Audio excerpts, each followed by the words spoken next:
Hi guys! Kumusta po tayong lahat? And welcome back to John Mark Channel! For today's video ay mag-a-update lang ako sa aking mini garden.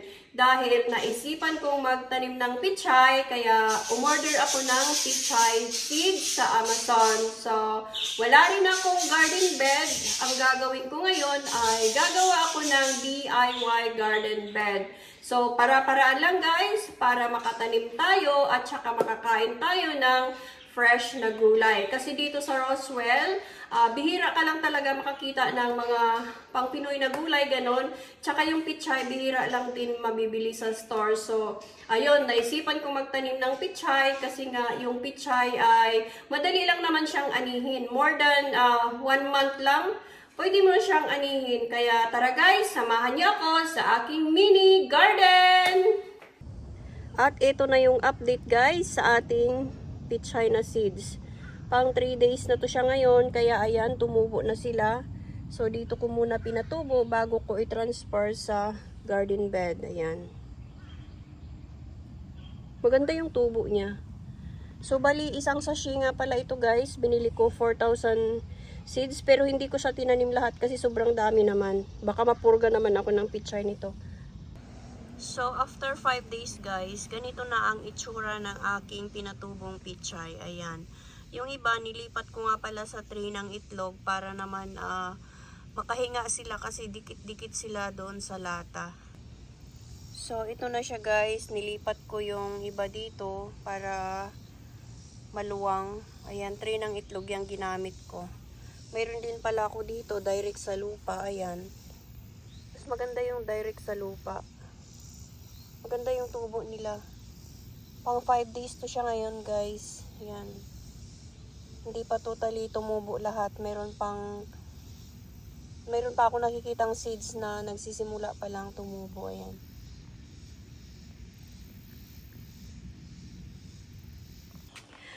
At ito na yung aking DIY garden bed guys. Gawa sa bato. Pinakamatibay na garden bed na to kasi hindi siya nabubulok. Kaysa naman bibili pa ako, marami naman akong bato dito sa backyard. Kaya magpa-file na lang ako ng kahit 8 inches lang. Dahil ang ilalagay ko dyan guys ay lalagyan ko muna siya ng tuyong dahon and yung mga nabubulok. Tapos, saka ko ipaibabaw yung aking garden soil. So, yun guys. Dadagdagan ko pa yan siya. Magtatambak pa ako ng bato para medyo tumaas siya konti.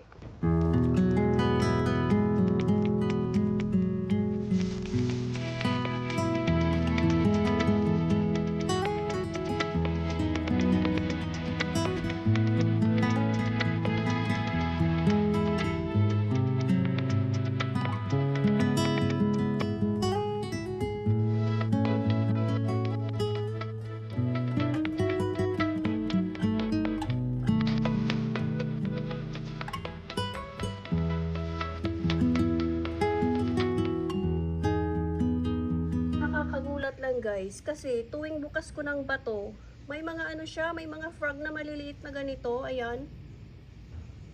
Poisonous ata yan kasi nga tingnan nyo yan guys. O yung nakabukol na yan. Yan yata yung poison ng frog. So dati si John Mark naglalaro ng ganito kaya binawalan ko siya. Sabi ko baka ma-poison siya. Ayan. Marami yan siya dito sa aming backyard. Ayan o. Tingnan nyo ang cute. Katakot.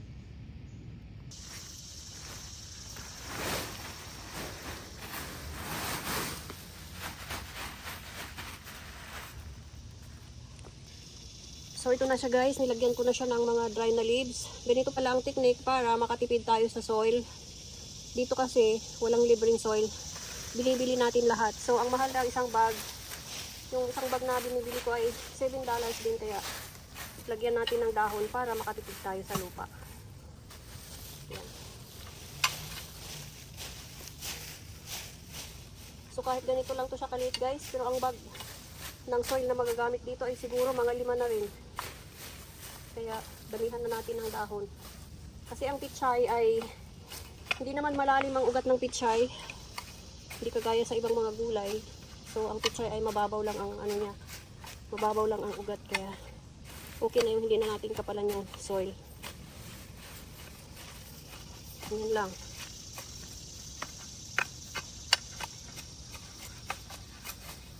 Bali, babasain ko pa to para pag tinakpan ko na ng soil ay malalanta siya. Kasi pag hindi mo siya lalagyan ng tubig, matagal daw na hindi malanta, abutin ng taon. So, yan.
So, pagkatapos ng dry leaves, guys, isunod naman natin itong, ayan, ito yung pinagtriman ko ng damo sa front yard. So, kailangan muna nating ibilad para hindi siya amagin.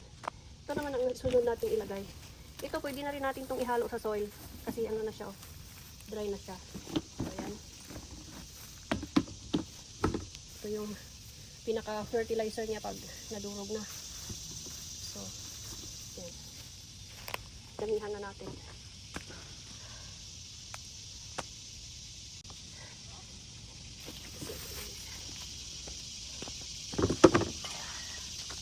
Nakakapagod din mag-garden ay.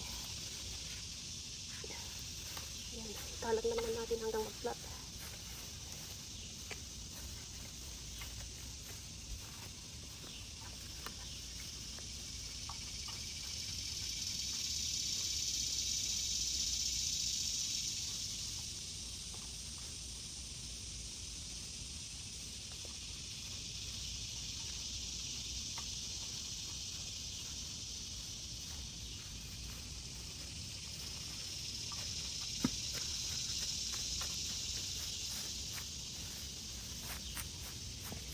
Daming lamok. Grabe, sobrang kapal ng lamok dito sa amin, guys. At pati pa naman ng kagat nila. Sakit. Maliliit lang sila pero sobrang dami. Hindi ka makalabas na wala kang i-a-apply na off-lotion.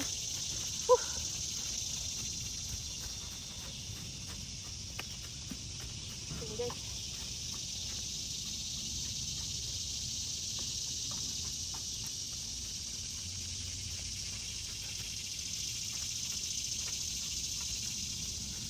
Pilipinas, diretso lang tayo tanim kasi maganda ang lupa.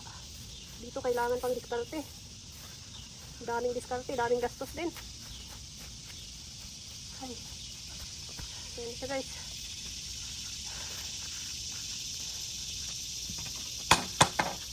Visit na lamok, dami. Tapos, ang pangatlong ilalagay natin, guys, ito naman, pang third layer natin. May layer pa, visit kayo ng mga lamok na ito. Ito, guys, ito siya. May halong lupa na may halong kahoy-kahoy. Ewan ko. Yan. Yan ang ibabaw natin para mamix natin sa garden soil. Kasi yung garden soil, guys, masyado siyang siksik.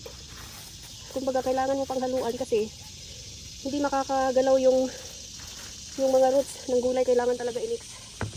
So, yun, guys. Gagawin ko ngayon ay pupunuin ko na naman ng ganyan. Maghahakot na naman ako.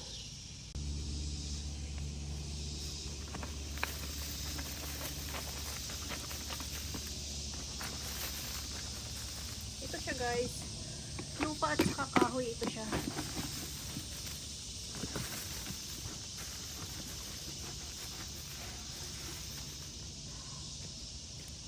Ay nako, nakakapagod din mag-garden ay.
At tingnan nyo naman ang mga saluyot ko guys. Ang tataba, ayan.